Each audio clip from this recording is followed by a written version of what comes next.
Hello বন্ধুরা, এখন বাজতেছে সকাল 6টা। তো সকাল 6টায় দেখো আমরা সবাই উঠে রেডি হয়ে গেলাম, কারণ আমাদের ঘুরতে যেতে হবে। আমরা মোটামুটি 7:30-এর মধ্যে বের হয়ে গেছি এবং আমরা অলমোস্ট বনানী ক্রস করে ফেলেছি।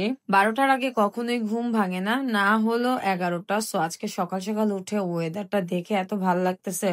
সো গাইজ, চলতে চলতে চলে আসলাম একদম মেইন গেটে। সো গাইজ, আজকে আমরা কোথায় আসছি তোমাদেরকে এতক্ষণ বলা হয়নি, তো চলো আমরা তোমাদেরকে বলে দিই। আমরা চলে আসলাম সারা রিসোর্টে। রিসেপশনে ঢুকে এই জিনিসটা আমার সবচেয়ে বেশি ভালো লেগেছে। কাঠের একটা গাছের হয়তো বা গাছ দিয়ে এই জিনিসটা তৈরি, এত সুন্দর। সো আমরা পেয়ে গেলাম শুরুতে ওয়েলকাম ড্রিঙ্কস এন্ড চলে গেলাম রেস্ট রুমে। এটা ছিল হচ্ছে ডে ট্যুরে যারা আসে আমাদের মতো, লাইক আমি রুম পাইনি তাই ডে ট্যুরে এসেছি, এবং ডে ট্যুরে যারা আসে তাদের জন্য একদম রিল্যাক্সিং একটি মানে ফুল রুমটা এসি করা, এখানে রিল্যাক্স করার জন্য তাদেরকে দেওয়া হয়। এটা ইনডোরে ছিল, বাট আউটডোরে আরো একটা সুন্দর জিনিস ছিল যেটা আমি তোমাদেরকে এখন দেখাবো। So let's go guys. তো তারপরে চলে আসলাম আমরা এই যে আউটসাইডে। এটা হচ্ছে ওয়াশরুম এখানে।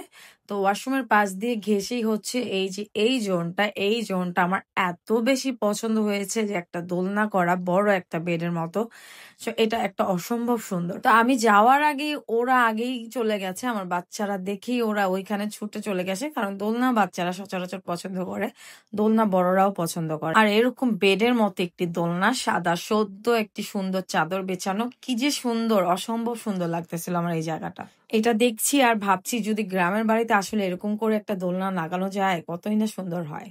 এই জায়গাটি যেমন সুন্দর, এই জায়গাটির আশেপাশে যে আমি একটা পুকুর দেখলাম, এবং পুকুরে এত সুন্দর সুন্দর বড় বড় মাছ ছিল। তো এইখানে অনেকগুলি মাছ ছিল, অনেক মাছ ছিল, সেটা দেখেই বোঝা যাচ্ছে। তার পাশেই সিট ছিল। আমি এখানে বসে কিছুক্ষণ রিল্যাক্স করলাম পুকুর পাড়ে, একদম একটু একটু রোদ, আমার খুবই অসম্ভব ভালো লাগছিল। ভিতরে যাওয়ার আগে একটা কাজ ছিল, তাই এই জোনটাতে আমি সেই কাজটা শেষ করব বলে এখানে কিছুক্ষণ অপেক্ষা করছিলাম। আসলে মেয়ের বার্থডে আগামীকাল, সো আজকে আমার মেয়ের জন্য একটা স্পেশাল কেক গিফট আমি পেয়েছি, যেটা কিনা এখানে কাটবো বলে ভেবেছি। বাট এখানে কোনো প্রকার বাইরের ফুড অ্যালাউ ছিল না, বাট আমি অনেক কষ্ট করে ম্যানেজ করেছি, জাস্ট এই জোনটাতে কাটতে পারবো। তো আমাকে শুধু এখানে কাটারই হচ্ছে পারমিশন দেওয়া হয়েছে, ভিতরে কোনোভাবে এটা নিয়ে যাওয়া যাবে না।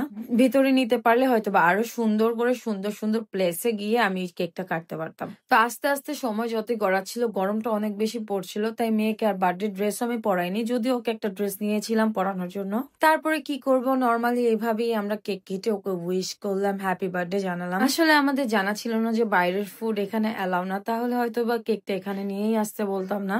সো গাইস, কেকটার ভিতরে এত আনাম চকলেট ছিল, চকলেটের কারণে কেকটা সরাসরি বের হচ্ছিল না, তাই একটু টাইম নিচ্ছিল। তারপরে কোনোভাবে এক পিস বের করে ওদেরকে একটু খাওয়ালাম। খাওয়ানোর পরে এই কেকটাকে পুরো রিসেপশনের ফ্রিজে আমরা রেখে দিয়েছি। সারা রিসোর্টের ইচ এন্ড এভরি কর্নার আমি ভিডিও করেছি। সো গাইস, অনেক মানুষ লং ভিডিও দেখে না, তাই আমি আস্তে আস্তে করে next by next part by part ভিডিওগুলি ছাড়বো।